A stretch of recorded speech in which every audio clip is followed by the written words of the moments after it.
all the time these days. I read about it everywhere. The comparison it makes is to 1939, when the pre-war densities of inner London were at their peak.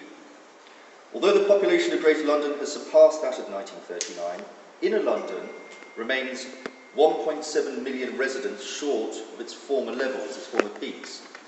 If we can find even half this former housing capacity, the report concludes, we will have supplied the whole of London's projected housing needs for the next 17 years. These figures are repeated over and over again, and they come from this report. Now, before I move on to the recommendations these figures are put forward to justify, let me make a few observations about these findings.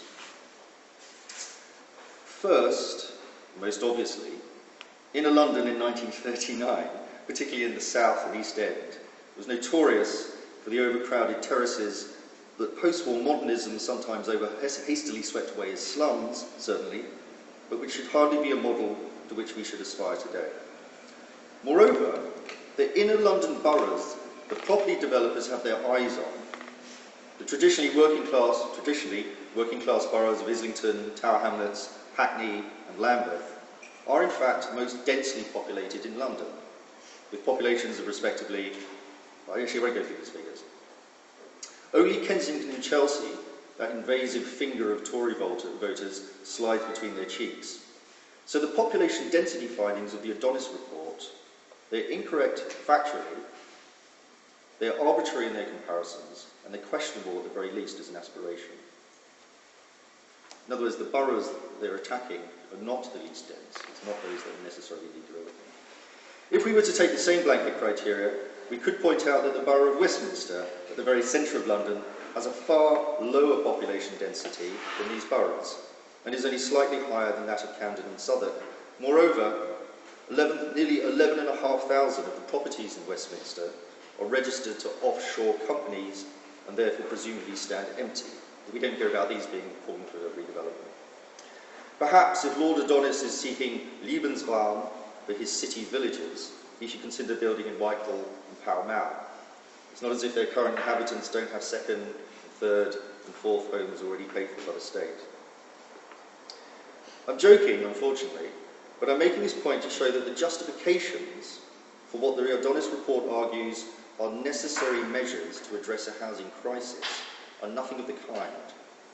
On the contrary, they are driven not by economic necessities consequent upon this crisis, but by the political ideology driving its creation, which the recommendation of the report made clear.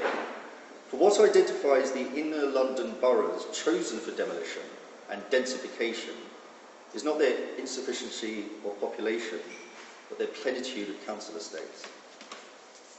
So the second part of this talk is called State Regeneration and the Dismantling of the State.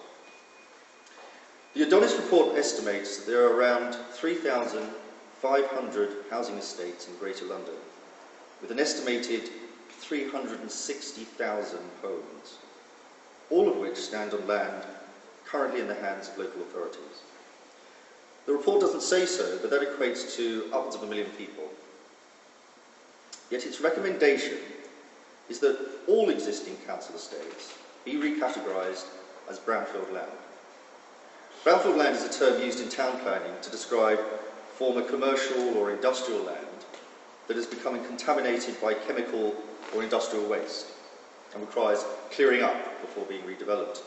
Greenwich Peninsula, formerly the site of 2 gasworks and numerous other factories, are now owned and being redeveloped by the Hong Kong investment vehicle Knight Dragon. They own the entire peninsula, is an example of such a site.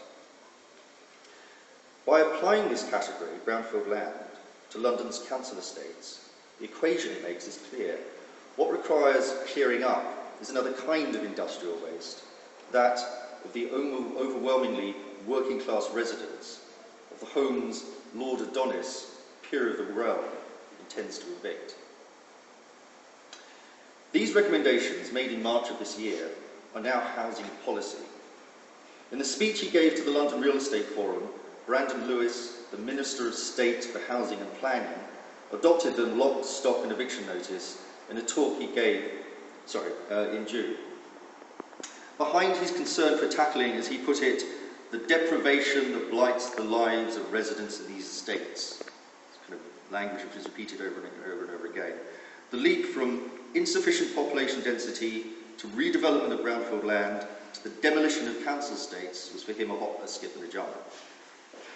Then the Grim Reaper himself, George Osborne, our learned Chancellor of the Exchequer with a 2-1 in modern history from Oxford, endorsed this recommendation in July in his policy paper to Parliament, titled Fixing the Foundations, Creating a More Prosperous Nation.